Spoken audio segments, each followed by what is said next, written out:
Have you ever come across something like this? And a lot of people are curious, like, why are they here? What is this steel tower doing on the top of this mountain? What is that? Why is it here? Originally, the fire towers were very homemade.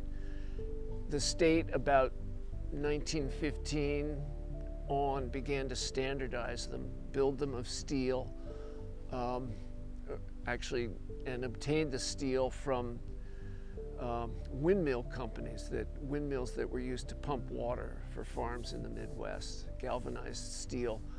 And almost all of them, certainly the ones that were not taken down, are still solid, still strong, and still pass all the engineering tests. So they're amazing structures.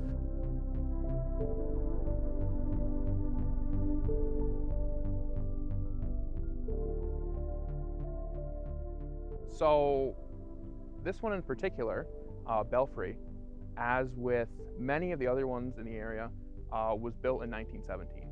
So prior to that, it was just a wooden structure that sat on top of this Belfry mountain.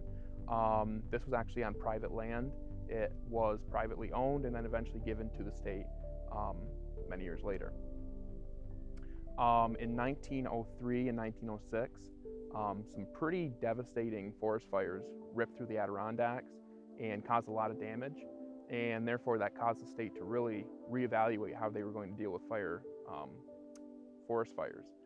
So the state, especially the Adirondacks, was broken up into fire districts, and each fire district had a superintendent who looked over it, and he also was responsible for managing the patrolmen who would watch for fires and deal with fires as they sprang up. If these towers were made to watch fires, where is the fireman? 1970s, they started closing them down because then they were hiring those pilots. And then finally, in 1990, there were only 4 towers left. And after 1990, all of the towers were closed. If these towers are closed, what's the point of seeing them around? 25 years ago, 30 years ago, New York State started taking down fire towers. And that caught my attention both as a hiker of mountains, but also as an educator, because fire towers were originally used mainly, of course, to spot fires and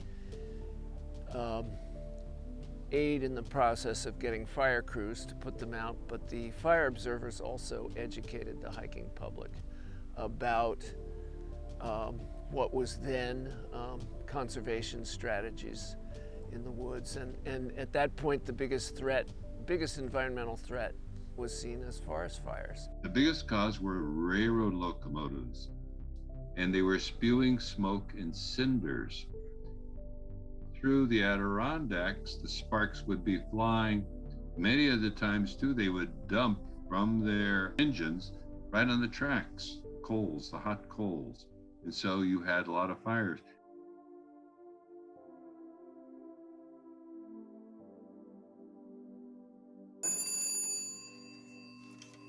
And then you'd talk, and you'd say, I see a fire on Jenkins Mountain.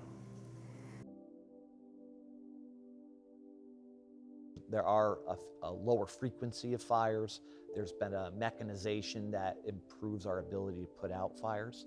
So we're doing fewer fires, but now we are also part of the federal fire system. So Rangers in New York will go out west and fight fires in other states periodically.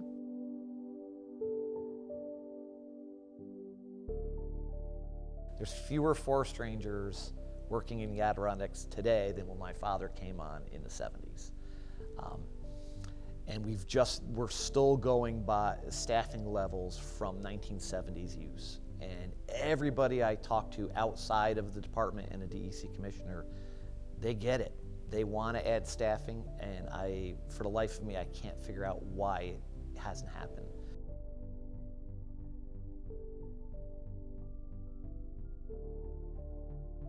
I understand the decommissioning of fire towers, But to take them down really was a short-sighted, probably certainly unintentional, but a short-sighted shortcutting of some important Adirondack history.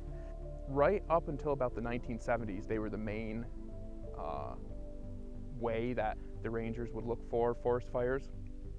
Unfortunately, or fortunately, in the 1970s, a lot of aircraft started to be used, and it was a lot more efficient, cost-effective, things like that. And therefore, the popularity of the fire towers started to kind of fall out. And in the 1990s, the last remaining 5 fire towers in the areas were eventually closed. Who willingly goes off in search of fire towers? One thing that draws people today are challenges. So the 46er is the most popular challenge. There is now, of course, the Fire Tower Challenge, and that's bringing people to the fire towers.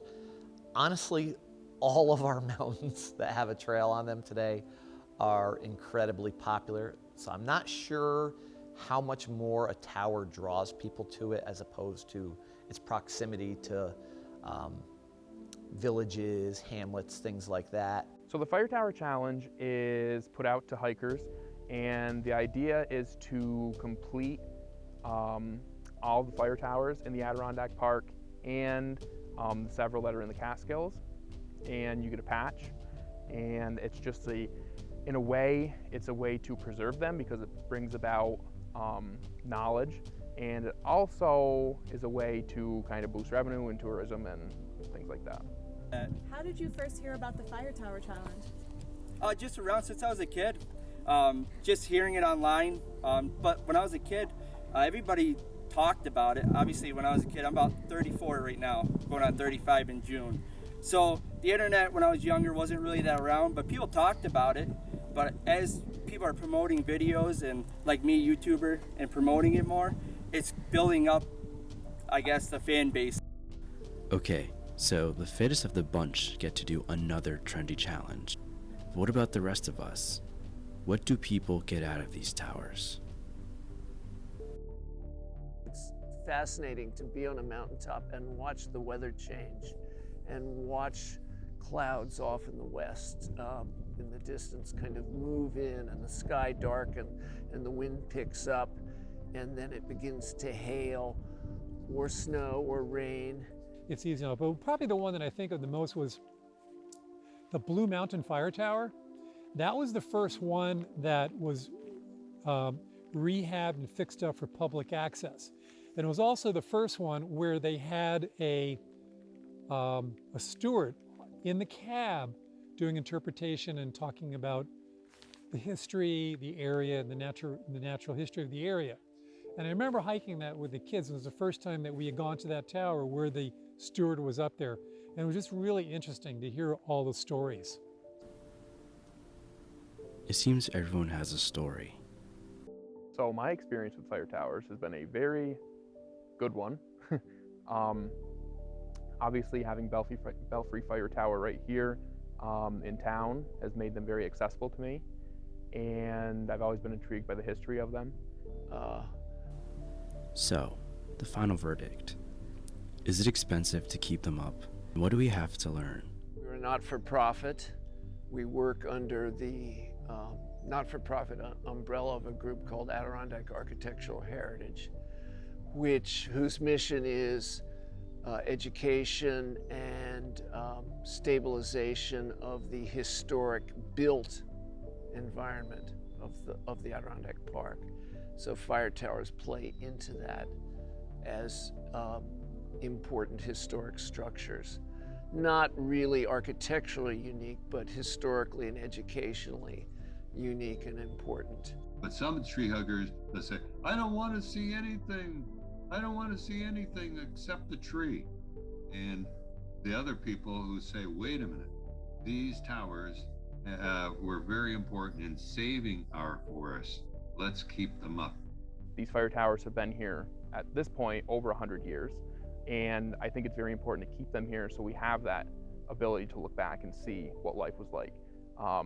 It's kind of showing what life was like prior to satellites or even aircraft. So, people actually had to climb up to high places to look a long distance in order to keep the forest safe from fires. So I think that it's a connection to the past, and it's a connection especially to our local past in the Adirondacks.